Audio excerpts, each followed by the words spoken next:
अगला प्रश्न है कि निम्नलिखित वर्षों में से कब पर्यावरण संरक्षण अधिनियम पारित हुआ था। तो ये जो पर्यावरण संरक्षण अधिनियम है ये 1986 में पारित होता है और ये पूरे भारत में लागू है। अगला है सौर विकिरण की सबसे महत्वपूर्ण भूमिका किस चीज़ में है। तो ये जो है आपका सबसे महत्वपूर्ण भूमिका जल चक्र में है। ठीक है, तो देखिए होता क्या है कि सौर विकिरण जो है वो जल चक्र को चालित करता है, मतलब संचालित करने का कार्य करता है और जल का वाष्पीकरण करता है। सतत विकास के लिए आवश्यक क्या है। तो सतत विकास के लिए जैविक विविधता का संरक्षण करना, प्रदूषण का निरोध एवं नियंत्रण करना, निर्धनता को हटाना, ये सभी चीजें इसके लिए आवश्यक है। अर्थात उपरोक्त सभी, डी ऑप्शन आपका सही हो जाएगा। अगला प्रश्न है पृथ्वी के चारों ओर गैसों के समूह को क्या कहते हैं। तो इसे क्या कहेंगे, वायुमंडल कहते हैं, जिसमें नाइट्रोजन, ऑक्सीजन, कार्बन डाइऑक्साइड तथा अन्य गैसें पाई जाती हैं, जिसमें सर्वाधिक जो है आपका नाइट्रोजन गैस पाई जाती है। अगला है निम्नलिखित में से कौन सा कार्य पेड़ पौधों का नहीं है। तो देखिए पेड़ पौधे क्या करते हैं, कार्बन डाइऑक्साइड का अवशोषण करते हैं, सही है। सौर का अवशोषण करते हैं, ये भी सही है। ऑक्सीजन की विमुक्ति करते हैं, भी सही, परंतु वायु का प्रदूषण नहीं करते हैं, वायु प्रदूषण कम करते हैं। तो सी ऑप्शन आपका सही हो जाएगा। अगला है अपक्षय का विचार संबंधित है किससे। तो यह एक प्राकृतिक क्रिया है जो चट्टानों को सूक्ष्म कणों में विभक्त करती है। ठीक है, तो अब यदि परिभाषित किया जाए तो अपक्षय जो है चट्टानों की टूट फूट की वह क्रिया है जिसके अंतर्गत चट्टानें विघटन तथा वियोजन द्वारा ढीली पड़कर एवं विदीर्ण होकर के अपने स्थान पर ही बिखर कर रह जाती हैं। अगला है ग्रीन पीस इंटरनेशनल का मुख्यालय कहाँ है। तो ये एम्स्टर्डम में है। कहाँ पे है, एम्स्टर्डम में है, नीदरलैंड के एम्स्टर्डम में स्थित है। अगला है इको मार्क उन भारतीय उत्पादों को दिया जाता है जो किसके लिए होती हैं। तो जो पर्यावरण के प्रति मैत्रीपूर्ण होती हैं। तो ये आपका सही हो जाएगा। और यह प्रमाण पत्र जो है ब्यूरो ऑफ इंडियन स्टैंडर्ड के द्वारा प्रदान किया जाता है। हरित विकास या ग्रीन डेवलपमेंट के लेखक कौन हैं। तो इसके लेखक हैं WM एडमस। ठीक है, WM एडमस। इसका प्रथम संस्करण जो है 1990 में प्रकाशित हुआ था। प्राकृतिक कृषि के अन्वेषक हैं कौन। तो मसानोबु फुकुओका, ये जापान के किसान एवं दार्शनिक रहे हैं। अगला है पर्यावरण संरक्षण के लिए ग्रीन आर्मी को किसने प्रारंभ किया। तो इसका जो प्रारंभ है वो ऑस्ट्रेलिया के द्वारा किया गया।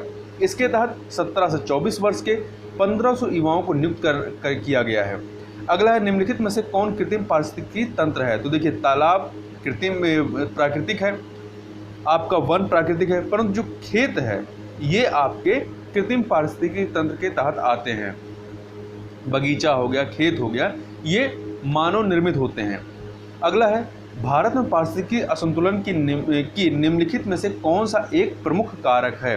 तो देखिए इसका जो सबसे प्रमुख कारक है वो क्या है, वनोन्मूलन है, वनों को काटना है।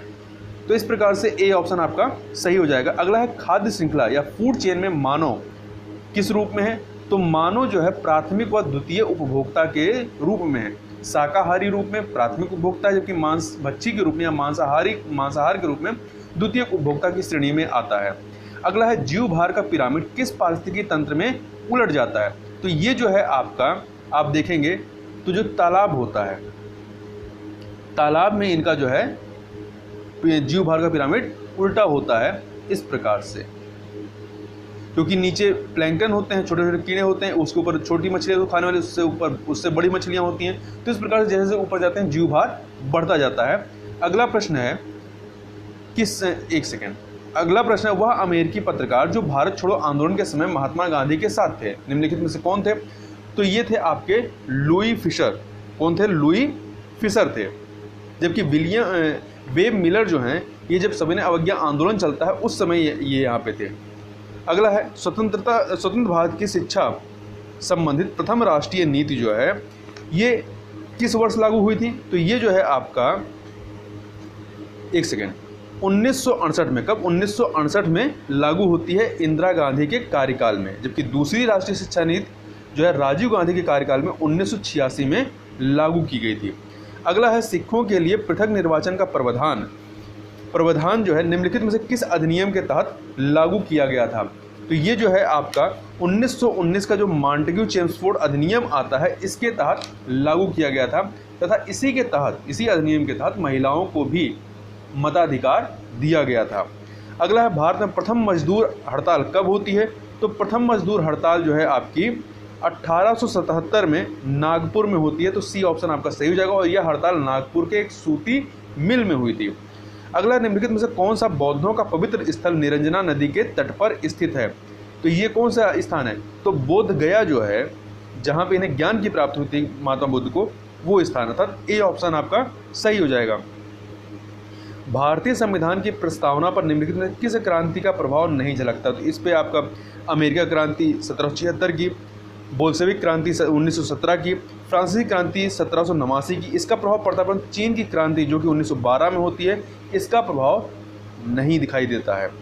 5 जुलाई 1947 को गठित भारतीय रियासत विभाग का प्रमुख किसे बनाया गया था? तो सरदार वल्लभ भाई पटेल को बनाया गया था। आगे चलते हैं 23 नंबर प्रश्न पे।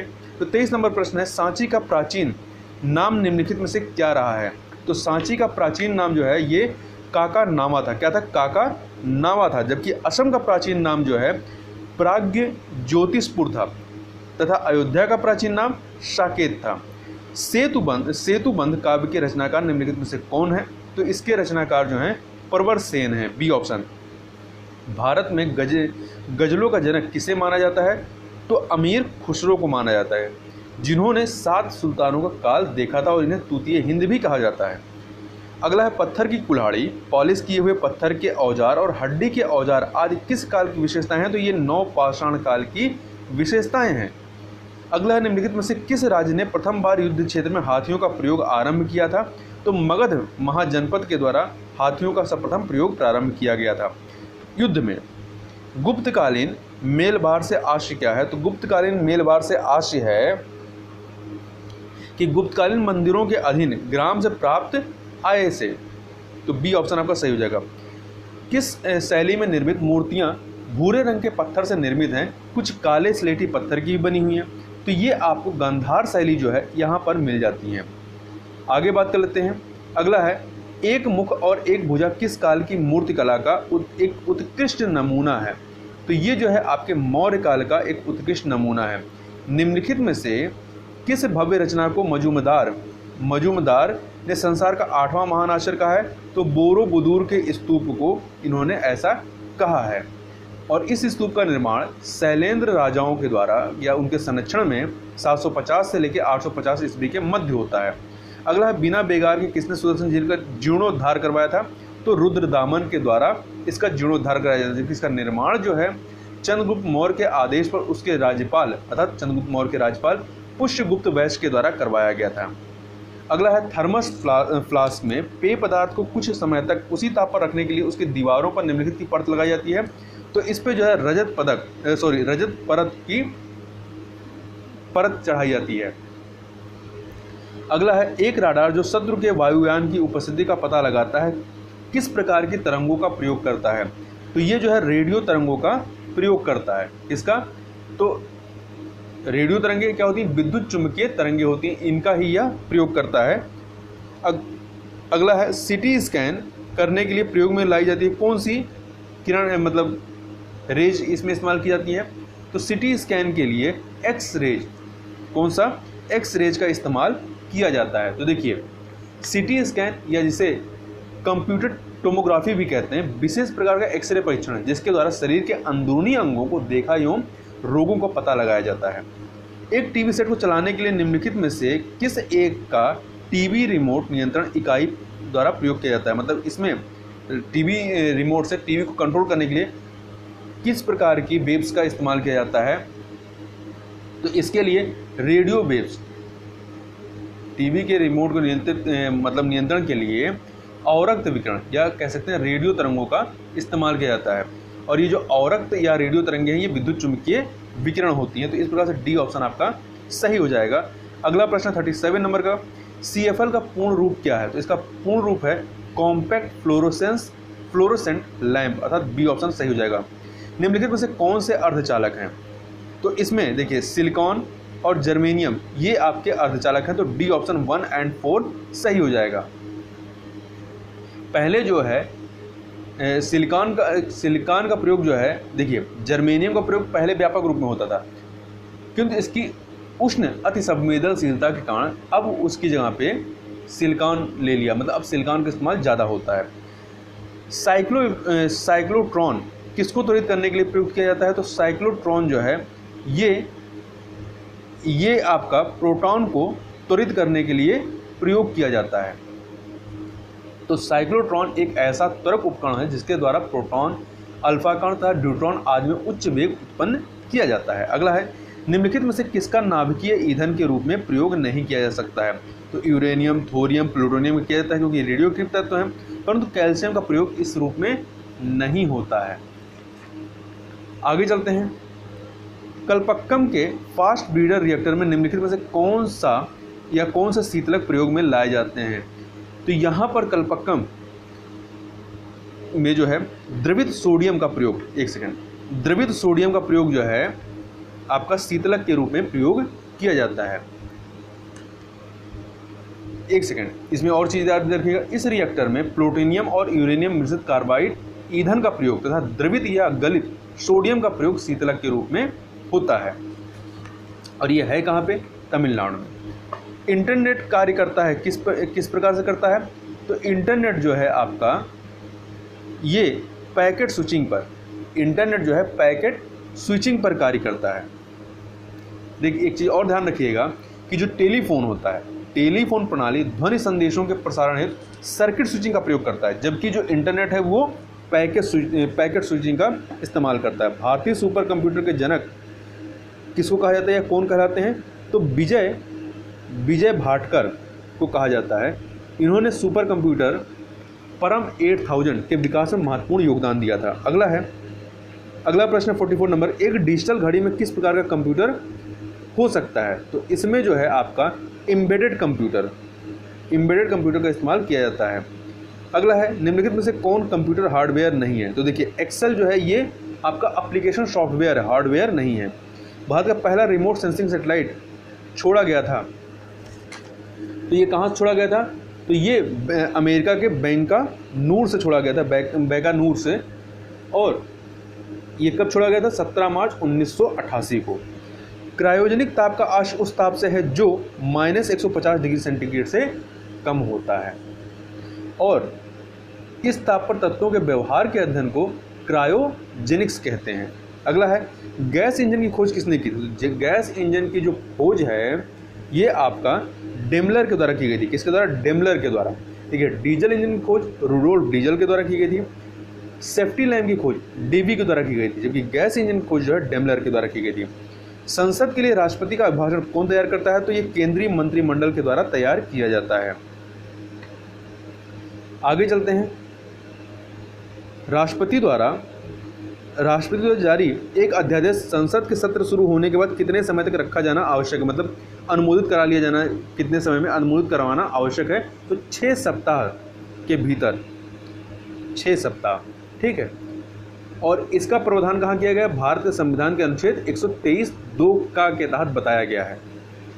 आगे चलते हैं। क्वेश्चन नंबर 51, राज्य के नीति निर्देशक सिद्धांत का एक ऐसा चेक है जो बैंक को सुविधा अनुसार अदा किया जाता है। यह कथन किसका? तो ये कथन जो है केटी शाह का रहा। निम्नलिखित में से किस अनुच्छेद के तहत विभिन्न राज्यों से संबंधित विशिष्ट प्रावधान का उल्लेख किया गया? तो अनुच्छेद 371 के तहत किया गया है। इसके तहत महाराष्ट्र, गुजरात, नागालैंड, असम, मणिपुर, आंध्र प्रदेश, सिक्किम, मिजोरम, अरुणाचल प्रदेश, गोवा इन जैसे राज्यों के संबंध में विशेष उपबंध किए गए हैं। निर्वाचन आयुक्त को हटाया जाता है मुख्य निर्वाचन आयुक्त के परामर्श पर राष्ट्रपति के द्वारा। निम्नलिखित में से किस संविधान संशोधन के द्वारा मतदान की आयु 21 वर्ष से घटाकर 18 वर्ष की गई? तो 61वें संविधान संशोधन के द्वारा 1988 में। इस समय राजीव गांधी जी की सरकार थी। अगला, निम्नलिखित में से दलीय व्यवस्था किस एक व्यापक व्यवस्था का अंग है? तो ये राजनीतिक व्यवस्था का अंग है। निम्नलिखित में से किसे संविधान की अंतिम व्याख्या करने की शक्ति प्रदान की गई है? तो सर्वोच्च न्यायालय को। किसको दी गई है? सर्वोच्च न्यायालय को।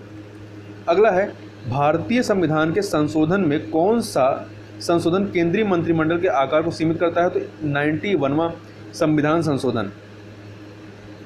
अगला है, निम्नलिखित में से कौन सही सुमेलित नहीं है? तो देखिए, जो पहला संविधान का 45वां संविधान संशोधन अधिनियम 1985, तो 1985 में नहीं बल्कि ये आपका कब रहता है? ये 1980 में आया था, 1980 में आता है, ना कि 85 में। तथा इसके तहत प्रावधान क्या किया गया था? तो संसद एवं राज्य विधानसभाओं में SC, ST एवं आंग्ल भारतीयों के लिए स्थानों के आरक्षण संबंधी व्यवस्था को 10 वर्षों की अवधि के लिए बढ़ाने के उद्देश्य से इसको लाया गया था। आगे चलते हैं। भारतीय संविधान संशोधन प्रक्रिया का प्रावधान निम्नलिखित में किस देश से लिया गया है? तो ये जो है प्रावधान दक्षिण अफ्रीका से लिया गया है, जबकि मूल अधिकार जो है अमेरिका से और मूल कर्तव्य रूस से लिए गए हैं, और नीति निर्देशक सिद्धांत जो है वो आयरलैंड से लिए गए हैं। कौन सा गैर सदस्य संसद की कार्रवाई में भाग ले सकता है? तो महान्यायवादी पार्टिसिपेट कर सकता है। राष्ट्रीय सुरक्षा समिति का सलाहकार निम्नलिखित में से कौन होता है? तो प्रधानमंत्री होते हैं। सीमा प्रबंधन विभाग निम्नलिखित केंद्रीय मंत्रालयों में से किस एक का विभाग है? तो ये आपका गृह मंत्रालय के तहत कार्य करता है। अगला है, न्यूनतम आवश्यकताओं की संकल्पना किस पंचवर्षीय योजना में से एक का नवोत्पाद थे? तो ये जो है पांचवी पंचवर्षीय योजना रहती है, पांचवी पंचवर्षीय योजना, इसी का नवोत्पाद था, जिसमें योजना का उद्देश्य जो है गरीबी उन्मूलन तथा आत्मनिर्भरता की प्राप्ति थी। इस योजना में ही 20 सूत्री कार्यक्रम आरंभ किया गया था 1975 में। निम्नलिखित में से वह कौन सी शर्त है जो भारत के विकास के लिए आवश्यक नहीं है? तो देखिए, पूंजी संचयन जरूरी है, संसाधनों की खोज जरूरी है, प्रौद्योगिकी में वृद्धि जरूरी है, परंतु जनसंख्या में वृद्धि ये जरूरी नहीं, क्योंकि वैसे ही भारत की जनसंख्या काफ़ी अधिक है। 65 नंबर क्वेश्चन देखते हैं। आर्थिक नियोजन विषय है किसका? तो आर्थिक नियोजन समवर्ती सूची का विषय है। किसका है? तो समवर्ती सूची का विषय है। वर्तमान में समवर्ती सूची में 52 विषय हैं। कितने हैं? 52। और जब संविधान लागू हुआ था उस समय 47 थे। अगला है, भारतीय नियोजन का कौन सा दशक कृषि उत्पादन की दृष्टि से सर्वाधिक सफल माना जाता है? तो जो 1980 का दशक रहता है, 1980 का दशक, इसे सफल माना जाता है, क्योंकि अन्य दशकों की तुलना में इस दशक में कृषि की वृद्धि दर अधिक दर्ज की गई थी। प्रथम पंचवर्षीय योजना विकास के किस मॉडल पर आधारित है? तो ये हैराल्ड डोमर मॉडल पर आधारित रही है। प्रथम पंचवर्षीय योजना 1951 से लेकर 56 तक चलती है। इस योजना का मुख्य उद्देश्य अर्थव्यवस्था की संतुलित विकास प्रक्रिया को आरंभ करना था। राष्ट्रीय विकास परिषद का गठन किस वर्ष किया गया था? तो इसका गठन वर्ष 1952 में होता है, 1952 में। किस भारतीय व्यावसायिक बैंक ने सर्वप्रथम चलती फिरती ATM सेवा का आरंभ किया था? तो ICICI बैंक के द्वारा प्रारंभ किया गया था। भारत सरकार द्वारा अनुमोदित सक्षम परियोजना संबंधित है किससे? तो ये जो है दिव्यांग जन व युवाओं में आत्मसम्मान आत्मविश्वास सृजन से संबंधित है। D option. भारत में भविष्य निधि क्या है? तो भारत में भविष्य निधि जो है ये संविदा आधारित बचत है। भविष्य निधि सार्वजनिक क्षेत्र के कर्मचारियों की आय का वह भाग है जिसे संविदा के आधार पर सरकार के पास जमा करना होता है। अगला प्रश्न है, निम्नलिखित में से कौन लघु अवधि ऋण की अवधि है? ठीक है, लघु अवधि ऋण की अवधि है। तो देखिए, 1 वर्ष 3 माह अर्थात 15 माह तक, ठीक है, ये लघु अवधि ऋण की अवधि है। जबकि मध्यम अवधि ऋण 15 माह से 5 वर्ष और दीर्घ अवधि में क्या है? 5 वर्ष से अधिक का समय। चर आरक्षण अनुपात और खुला बाजार कार्रवाई किसके साधन है? तो ये मुद्रा नीति के साधन है। किसके हैं? मुद्रा नीति के साधन है। भारत में गार्जियन ऑफ पब्लिक पर्स किसे कहा जाता है? तो ये नियंत्रक एवं महालेखा परीक्षक के बारे में ऐसा कहा जाता है। देखिए, भारत का प्रत्येक राज्य एवं संघ राज्य क्षेत्र की संचित निधि से किए गए सभी व्यय विधि के अधीन हुए या नहीं, इस बात की संपरीक्षा करने का कार्य किसका है? नियंत्रक एवं महालेखा परीक्षक का। निम्नलिखित में से कौन सा संगठन बफर स्टॉक फाइनेंसिंग सुविधा प्रदान करता है? तो ये जो है अंतर्राष्ट्रीय मुद्रा कोष के द्वारा प्रदान किया जाता है। इसकी स्थापना अर्थात अंतर्राष्ट्रीय मुद्रा कोष की स्थापना जुलाई 1944 में हुई थी। इसका मुख्यालय कहाँ पे है? वाशिंगटन DC में। तो इस प्रकार 75 क्वेश्चन यहाँ पे कंप्लीट होते हैं। इससे आगे के प्रश्नों को हम लोग नेक्स्ट वीडियो के तहत कंप्लीट करेंगे। तो इस वीडियो में बस इतना ही, मिलते हैं नेक्स्ट वीडियो में, तब तक के लिए बहुत बहुत धन्यवाद। निम्नलिखित में से कौन भारत का सर्वाधिक जनघनत्व वाला राज्य व केंद्र शासित प्रदेश है 2011 के जनगणना के अनुसार? तो देखिए, इसमें सही उत्तर क्या है? बिहार व दिल्ली। ठीक है, भारत का सर्वाधिक जनघनत्व वाला राज्य जो है बिहार है, जिसका जनघनत्व कितना है? 1106 व्यक्ति प्रति वर्ग किलोमीटर। जबकि केंद्र शासित प्रदेश में देखें तो दिल्ली है 11,320 व्यक्ति प्रति वर्ग किलोमीटर। यदि आपसे प्रश्न पूछा जाता कि पूरे भारत में राज्य व केंद्र शासित प्रदेश में मिला करके सर्वाधिक जनघनत्व वाला राज्य या केंद्र शासित प्रदेश कौन सा है, तो दिल्ली हो जाता। आगे चलते हैं। वर्ष 2011 की जनगणना के अनुसार भारत में पुरुष व महिला साक्षरता के बीच निम्नलिखित में से अंतर कितना रहा है? 16.3% का अंतर रहा है। निम्नलिखित में से किस अधिनियम में सर्वप्रथम अनुसूचित जाति शब्द का प्रयोग सर्वप्रथम मिलता है? तो ये भारत सरकार अधिनियम 1935 में मिलता है। अगले प्रश्न की तरफ चलते हैं 79 नंबर क्वेश्चन पे। तो यह है जनसांख्यिकी बोनस का तात्पर्य उत्पादनकारी आयु समूह से है जो निम्नलिखित आयु वर्ग को सम्मिलित करता है। तो ये 15 से लेकर के 59 वर्ष के बीच के आयु समूह को सम्मिलित करता है 2011 की जनगणना के अनुसार। आगे चलते हैं, भारत में सर्वाधिक शहरी शिशु जनसंख्या वाला राज्य निम्नलिखित में से कौन सा है? तो यह है आपका उत्तर प्रदेश, बी ऑप्शन। निम्नलिखित में से किस आयोग का संबंध भारत में माध्यमिक शिक्षा आयोग से? ध्यान दीजिएगा, माध्यमिक शिक्षा आयोग से कह रहा है, तो यह है मुदलियार जो आयोग है इसका संबंध माध्यमिक शिक्षा से, जबकि कोठारी आयोग का संबंध राष्ट्रीय शिक्षा आयोग से है। निम्नलिखित में से कौन सही सुमेलित नहीं है? केंद्रीय मरु अनुसंधान केंद्र जोधपुर में है, भारतीय लोक प्रशासन संस्थान चंडीगढ़ में नहीं बल्कि दिल्ली में है, तो बी वाला ऑप्शन आपका सुमेलित नहीं है। अंतरिक्ष उपयोगिता केंद्र अहमदाबाद में है, भारतीय विज्ञान कांग्रेस का मुख्यालय कहाँ पे है? कोलकाता में। भारतीय संविधान के किस भाग को सरकार की आचरण संहिता माना जाता है? तो भाग 4 को, जिसमें नीति निर्देशक सिद्धांत के बारे में उल्लेख किया गया है। संविधान सभा के सदस्यों में अनुसूचित जनजाति अर्थात एसटी के सदस्यों की कुल संख्या निम्नलिखित में से कितनी थी? तो इनकी कुल संख्या 33 थी, 33 थी, जबकि महिलाओं की संख्या कितनी थी? 15 थी। निम्नलिखित में से वे कौन है जिन्होंने राज्यसभा सदस्य होते हुए भारत के प्रधानमंत्री के रूप में कार्य किया? इंदिरा गांधी, एच.डी. देवेगौड़ा, आई.के. गुजराल, मनमोहन सिंह, ये सभी जो हैं इस प्रकार के प्रधानमंत्री रहे जो राज्यसभा के सदस्य रहे हैं, अर्थात उपरोक्त सभी। डी ऑप्शन आपका सही हो जाएगा। आगे चलते हैं, मंगल ग्रह के उपग्रहों की संख्या कुल कितनी है? तो मंगल ग्रह के कुल 2 उपग्रह हैं। कौन कौन से? एक का नाम फोबोस है, दूसरे का नाम डीमोस है। विश्व ग्लोबल का निर्माता निम्नलिखित में से किसे माना जाता है? मार्टिन बैहम को माना जाता है, जबकि हिकेटियस को जो है भूगोल का जनक कहा जाता है, और कार्ल ओ शावर जो सी ऑप्शन में है, इनका संबंध राजनीतिक भूगोल से है। अगला है, निम्नलिखित में से किस न्यायाधीश ने भगत सिंह को फांसी की सजा सुनाई थी? तो जीसी हिल्टन के द्वारा सुनाई गई थी। अगला प्रश्न है, व्हाइट मैन कमीशन, जिसे साइमन कमीशन भी कहा जाता है या साइमन आयोग भी कहा जाता है, इसका आगमन भारत में कब होता है? तो 3 फरवरी 1928 को। निर्यात जोखिम निगम किस संस्था का पुराना नाम है? तो ये भारतीय निर्यात गारंटी निगम का पुराना नाम है। निर्यात जोखिम निगम की स्थापना 1957 में हुई थी, जिसका नाम 1964 में निर्यात क्रेडिट और गारंटी निगम लिमिटेड रखा गया, और फिर इसको आगे चल करके 1983 में बदलकर भारतीय निर्यात ऋण गारंटी निगम कर दिया गया। ब्रह्म समाज का प्रतिज्ञा पत्र निम्नलिखित में से किसके द्वारा तैयार किया गया था? तो देवेंद्रनाथ ठाकुर के द्वारा तैयार किया गया, जबकि इसकी स्थापना जो है राजा राम मोहन राय के द्वारा की गई थी। निम्नलिखित में से किसे शहीद आजम के नाम से जाना जाता है? तो भगत सिंह को शहीद आजम के नाम से जानते हैं। 93 नंबर क्वेश्चन चलते हैं। तो यह है आपका, नागरिक सेवाओं के लिए प्रतियोगी परीक्षा प्रणाली के सिद्धांत को स्वीकार किया गया। कब किया गया? तो 1853 में स्वीकार किया गया था। बंबई शहर की स्थापना निम्नलिखित में किसके द्वारा की गई थी? तो इसकी स्थापना जो है ये गेराल्ड अंगियार के द्वारा की गई थी। गेराल्ड अंगियार के द्वारा 1669 से लेकर के 1669 से लेकर 1677 अर्थात 1669 से 1677 के मध्य में की गई थी। जबकि फ्रांसिस डे ने मद्रास में फोर्ट सेंट जॉर्ज की स्थापना की थी। अगला प्रश्न, निम्नलिखित कथनों पर विचार कीजिए तथा कूट की सहायता से सही उत्तर का चुनाव कीजिए। भूमि हदबंदी कानून सर्वप्रथम जम्मू कश्मीर में लागू किया गया, बिल्कुल सही है। सर्वोदय समाज के संस्थापक विनोबा भावे थे, ये भी सही है। पंचायती राज सर्वप्रथम आंध्र प्रदेश में लागू किया गया, ये गलत है। सर्वप्रथम जो है 1959 में राजस्थान के नागौर में आरंभ किया गया था, दूसरे नंबर पे आंध्र प्रदेश में किया गया था, तो तीसरा वाला कथन आपका सही नहीं है। जबकि चौथा, सर्वप्रथम गुट निरपेक्ष शब्द का प्रयोग 1953 में भारतीय राजनयिक बीके कृष्ण मेनन ने किया था, तो पहला, दूसरा और चौथा सही है, तीसरा गलत है।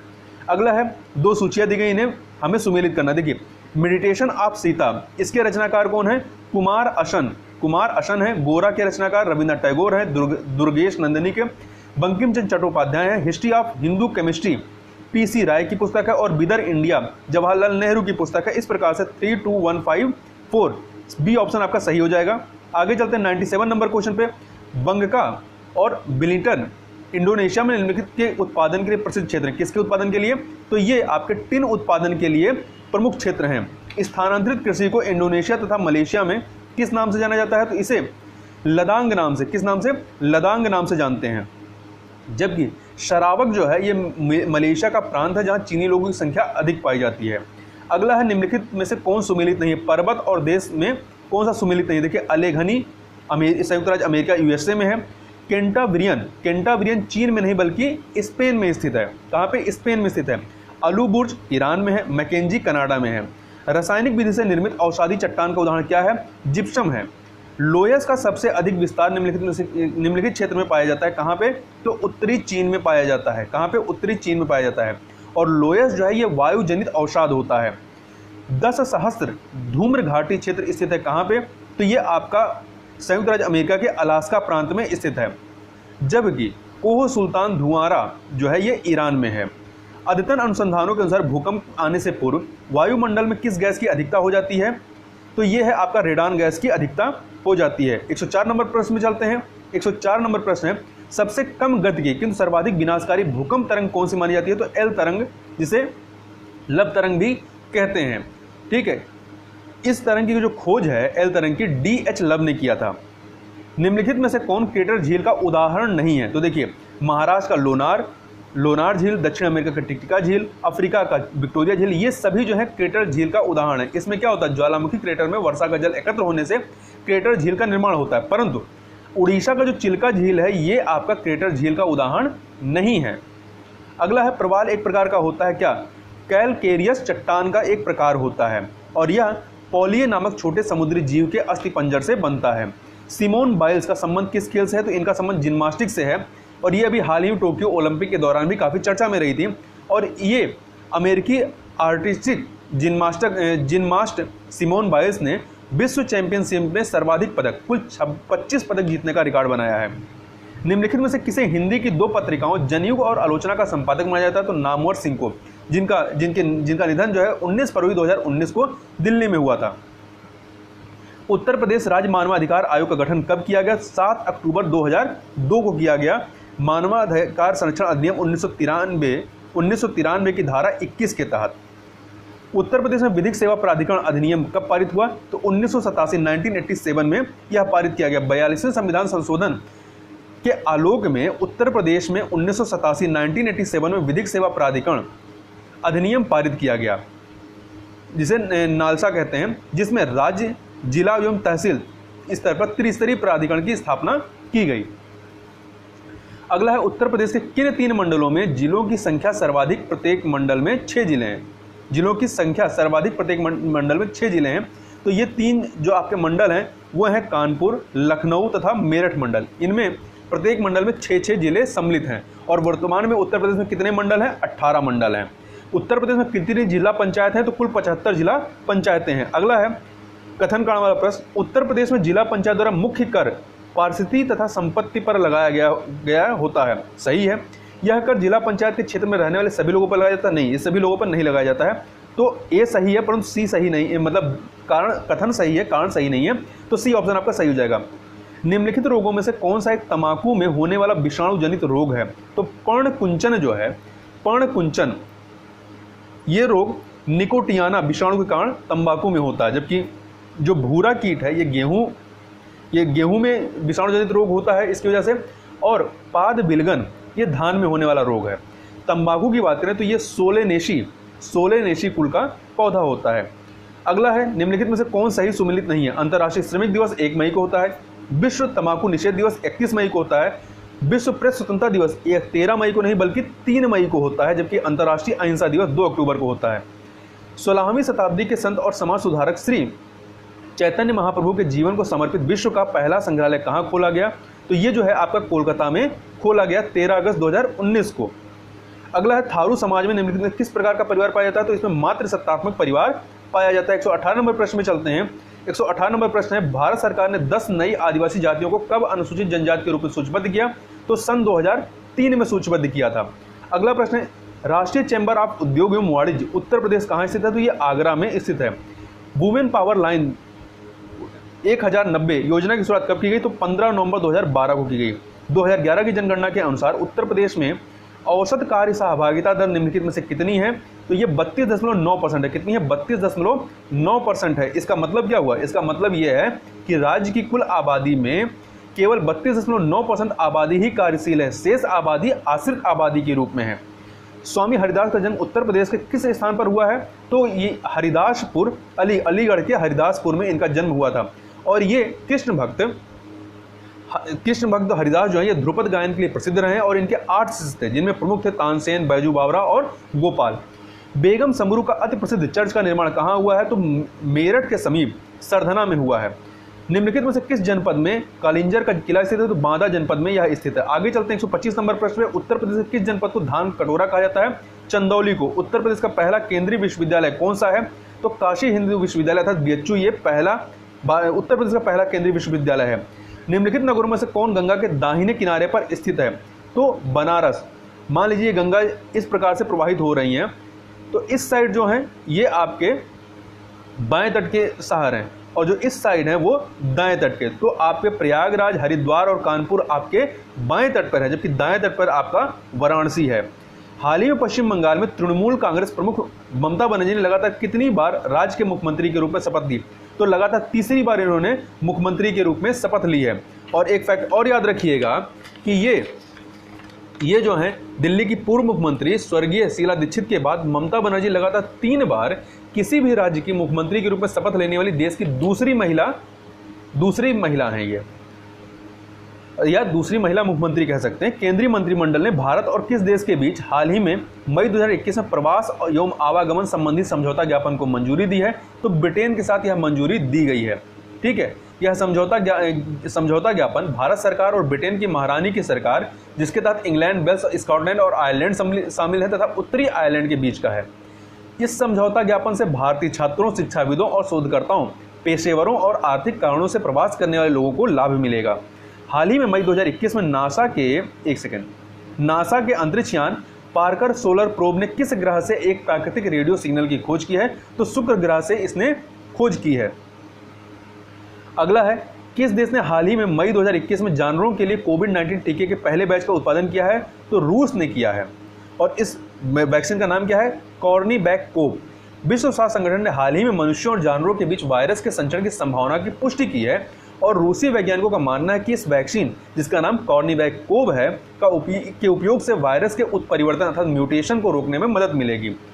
132 नंबर प्रश्न में चलते हैं। 132 नंबर प्रश्न है आपका कि हाल ही में निम्न से कौन सा देश कम गति वाली ड्राइवरलेस कारों को चलाने की अनुमति देने वाला पहला देश बन गया है? तो यह ब्रिटेन है। ठीक है, ब्रिटेन ने ऐसा किया है और ब्रिटेन की लगभग 40% कारों में वर्ष 2035 तक स्व ड्राइविंग क्षमता होगी, ऐसा इनका मानना है। हाल ही में जारी चांडलर ग्रुप गवर्नमेंट इंडेक्स या CGGI 2021 में भारत की रैंक कितनी है? तो भारत की जो रैंक है वो कितनी है? ये आपका 49वीं रैंक है। देखिए ये जो रैंकिंग है किस चीज़ के लिए की जाती है? तो विश्व स्तर पर सरकारी क्षमताओं और परिणामों के मामले में 104 देशों के बीच ये चांडलर ग्रुप गवर्नमेंट इंडेक्स 2021 जो है इसको लेकर के जारी किया गया। मतलब ये जो इंडेक्स है ये सरकारी क्षमताओं और परिणामों से संबंधित है, जिसमें भारत की रैंक जो है 49वीं है। और इस रैंकिंग में फिनलैंड पहले नंबर पे है, दूसरे नंबर पर स्विट्जरलैंड है, तीसरे पे सिंगापुर है, चौथे पे नीदरलैंड और 5वें पे डेनमार्क है। तो याद रखिएगा, पहले पे फिनलैंड, दूसरे पे स्विट्जरलैंड, तीसरे पे सिंगापुर, चौथे पे नीदरलैंड और 5वें पे डेनमार्क है। चांडलर ग्रुप गवर्नमेंट इंडेक्स जारी करने वाले चांडलर इंस्टीट्यूट ऑफ गवर्नेंस का मुख्यालय कहाँ पे है? सिंगापुर में है। हाल ही में टाइम पत्रिका की वर्ष 2021 की 100 सबसे प्रभावशाली कंपनियों की सूची में किस ई लर्निंग प्लेटफॉर्म को शामिल किया गया है? तो इसमें ई लर्निंग प्लेटफॉर्म के रूप में वाइजूज को शामिल किया गया है। देखिए, हाल ही में 2 भारतीय फर्मों रिलायंस जियो प्लेटफॉर्म और ई लर्निंग स्टार्टअप वाइजूज को टाइम पत्रिका की वर्ष 2021 की 100 सबसे प्रभावशाली कंपनियों की सूची में शामिल किया गया है। बायजूज कंपनी को डिस्क्राइबर कैटेगरी में और जियो प्लेटफॉर्म को इनोवेटर कैटेगरी में सूचीबद्ध किया गया है। हाल ही में निम्न से किसे सीमा सड़क संगठन BRO की पहली महिला कमांडिंग अधिकारी नियुक्त किया गया है? तो वैशाली हिवाशे को ये पहली महिला कमांडिंग अधिकारी नियुक्त की गई हैं। भारत चीन सीमा पर सेना और जरूरी सामग्री की आवाजाही की उन पर जिम्मेदारी होगी। साथ ही यदि इनके बारे में बात करें तो वैशाली के पास MTech की डिग्री है और वह कारगिल में एक कार्यकाल पूरा कर चुकी हैं। निम्न में से कौन खिलाड़ी आईपीएल में 50 अर्धशतक लगाने वाले पहले बल्लेबाज बन गए हैं? तो ये हैं डेविस वार्नर। ये जो हैं सनराइजर्स हैदराबाद के कप्तान हैं और इन्होंने आईपीएल 2021 के 23वें मुकाबले में अर्धशतक जड़ करके आईपीएल के इतिहास में 50 अर्धशतक जड़ने वाले पहले खिलाड़ी बन गए हैं। हाल ही में मई 2021 में किस देश के मंत्रिमंडल ने सार्वजनिक स्थलों पर सभी प्रकार के चेहरे के नकाब को राष्ट्रीय सुरक्षा के लिए खतरा मानते हुए इस पर प्रतिबंध लगाने को प्रस्ताव को मंजूरी दी है? तो श्रीलंका ने दी है। आगे चलते हैं 138 नंबर प्रश्न पे। हाल ही में निम्न से किस राज्य सरकार ने श्रेणी 1 में पहले स्थान का ई पंचायत पुरस्कार 2021 जीता है? तो उत्तर प्रदेश सरकार ने यह पुरस्कार जीता है। इसमें दूसरे नंबर पे असम और छत्तीसगढ़ रहे हैं, तीसरे नंबर पे उड़ीसा और तमिलनाडु। तो ध्यान रखिएगा, पहले पे उत्तर प्रदेश है, दूसरे पे असम और छत्तीसगढ़ है, तीसरे पे उड़ीसा और तमिलनाडु है। इस पुरस्कार की बात करें तो केंद्रीय पंचायती राज मंत्रालय हर साल उन राज्यों को पुरस्कृत करता है जो ग्राम पंचायतों द्वारा किए गए कार्यों पर नजर रखने के लिए सूचना प्रौद्योगिकी का अधिकतम उपयोग सुनिश्चित करते हैं। अगला है, किस राज्य सरकार ने हाल ही में गोपबंधु संपादिका स्वास्थ्य बीमा योजना लॉन्च की है? तो उड़ीसा सरकार के द्वारा यह योजना लॉन्च की गई है और यह उड़ीसा राज्य में कार्यरत पत्रकारों को अग्रिम पंक्ति के कोविड-19 योद्धा घोषित इसके तहत किया गया है और इसी के तहत यह बीमा योजना इनके लिए लागू की गई है। इस योजना का राज्य में 6500 से अधिक पत्रकारों को लाभ मिलेगा और यह एक स्वास्थ्य बीमा योजना जो उड़ीसा सरकार द्वारा पत्रकारों के लिए शुरू की गई है। निम्न में से किस देश ने हाल ही में इबोला के 12वें प्रकोप के अंत की घोषणा की है? तो किसने की है? कांगो गणराज्य ने, कांगो लोकतांत्रिक गणराज्य ने घोषणा की है। थोड़ा सा और देखें तो वर्तमान में गिनी है, गिनी भी इबोला महामारी के खिलाफ लड़ रहा है। यदि इबोला के बारे में बात करें तो इबोला वायरस की खोज 1976 में हुई थी तथा पश्चिम अफ्रीका में इबोला का 2014 से 16 का प्रकोप सबसे बड़ा इबोला प्रकोप रहा है। हाल ही में किस राज्य सरकार ने मिट्टी के खिलौने को जीआई टैग देने की घोषणा की है? तो तमिलनाडु सरकार ने घोषणा की है। किस देश ने हाल ही में मई 2021 में भारत को P-81 पेट्रोल विमान की बिक्री को मंजूरी दी है? तो अमेरिका ने दी है। तो इस विमान के बारे में बात करें थोड़ा सा तो P-81 लंबी दूरी का गश्ती विमान है। इसका निर्माण बोइंग ने भारतीय नौसेना के लिए किया था। यह P-8A पोसाइडन का एक वेरिएंट है। इस पोसाइडन का उपयोग जो है अमेरिकी नौसेना द्वारा किया जाता है तथा P-81 समुद्री गश्ती, पनडुब्बी रोधी युद्ध, टोही मिशन और निगरानी करने में सक्षम है। हाल ही में किस देश में कोचिन जनसमूह अपने विरोध प्रदर्शन के कारण समाचारों में रही है? तो म्यांमार में रही है। म्यांमार में तख्ता पलट के बाद कोचिन क्षेत्र के कोजिन जनसमूह ने वहां प्रदर्शन किया। हाल ही में भारतीय सेना द्वारा पहला ग्रीन सोलर एनर्जी प्लांट किस राज्य में स्थापित किया गया है? तो सिक्किम में स्थापित किया गया है। ठीक है, तो इसके बारे में और बात करें, इसे भारतीय सेना के सैनिकों को लाभ पहुंचाने के लिए लॉन्च किया गया। यह प्लांट वेनेडियम आधारित बैटरी तकनीक का उपयोग करता है और इस प्लांट को 16,000 फीट की ऊंचाई पर बनाया गया है। आगे चलते हैं 145 नंबर प्रश्न पे। तो 145 नंबर प्रश्न है कि हाल ही में मई 2021 में भूवैज्ञानिक सर्वेक्षण के शोधकर्ताओं ने किस राज्य में शोरोपोडस डायनासोर के जीवाश्म की खोज की है? तो कहां पर की है? मेघालय में। तो मेघालय के पश्चिम खासी हिल्स जिले के पास एक इलाके से करीब 10 करोड़ साल पहले के सारोपॉड डायनासोर की हड्डियों के जीवाश्म मिले हैं। यह इस क्षेत्र में सारोपोड की खोज की पहली घटना है। यदि इस सारोपॉड डायनासोर के बारे में बात करें तो इसकी गर्दन लंबी, छोटे सिर, लंबी पूंछ और स्तंभ की तरह 4 पैर होते थे। मेघालय ऐसा 5वां राज्य बन गया है भारत का जहां सारोपोडो डायनासोर के साक्ष्य मिले हैं। इससे पहले गुजरात, मध्य प्रदेश, महाराष्ट्र और तमिलनाडु में इनके साक्ष्य मिल चुके हैं। हाल ही में मई 2021 में आरबीआई के डिप्टी गवर्नर के रूप में किसे नियुक्त किया गया है? तो टी रविशंकर को नियुक्त किया गया है। चूंकि कुल 1 गवर्नर और 4 डिप्टी गवर्नर होते हैं तो एक ये है, इनके अतिरिक्त जो 3 अन्य डिप्टी गवर्नर हैं उनके नाम है माइकल डी पात्रा,